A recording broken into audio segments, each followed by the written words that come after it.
I had a dream that I was drowning in my kitchen, filling up with water.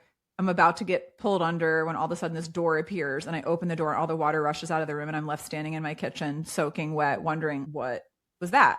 So I wrote about it in my journal. I had a dream I was drowning. And then I started having trouble with my memory. So at the time I was 32 and I'd be in conversation with people and it's like my brain would have this glitch, lose a word. And I would be speaking to a group of people about the power of sleep. And I would literally draw a blank talking in front of 60 people and just have to say, oh, I forget what I was saying. Can someone remind me? And I was like, this is embarrassing and very scary. And I went to see my doctor about it, who is a functional medicine doctor. And he looked at me and he said, Rachel, maybe you're doing too much. And I was like, okay. Anyway, that's the wrong answer. And then I got really, really sick. And I was diagnosed with Epstein-Barr virus and was like super sick for a while.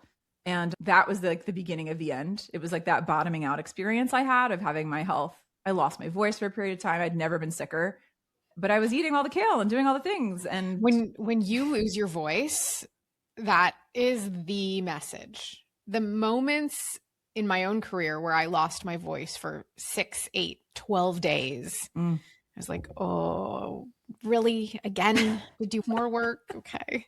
Here's your sign. But that specifically, I think, universally is wake up. Pay attention. I was so deluded at the time. I had a cooking demonstration for a client that December. I had no voice at all. I should have rescheduled it. Okay. I wrote a script for my assistant and I said, this is what you're going to read. And I'm going to mime making chocolate avocado pudding because I can't say no to something and I have no boundaries.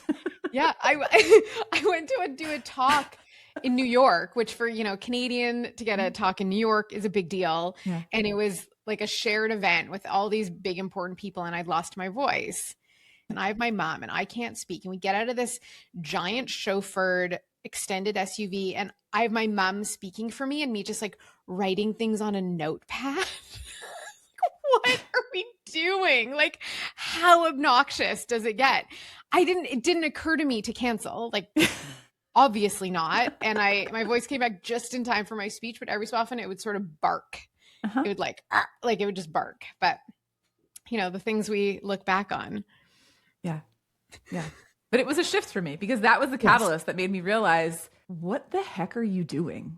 Something is misaligned here. And then I started speaking about beating burnout and becoming your best self while I was dealing with burnout because I had to figure out how to do it on my own. I think we are both highly agentic people. We're like, we're not going to be sidelined for long. We're going to figure this out. And I started speaking about it and people started responding to me because previous to that, I was not willing to be vulnerable and open and really deeply honest about things with people. Yeah. And I remember I saw a therapist maybe like a year later and I was telling her, I have all these issues with my voice and my throat my whole life.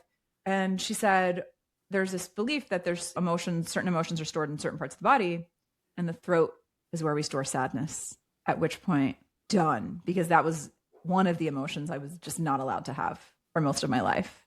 And it was this giant unlock. And that was like the beginning of the end of my corporate job.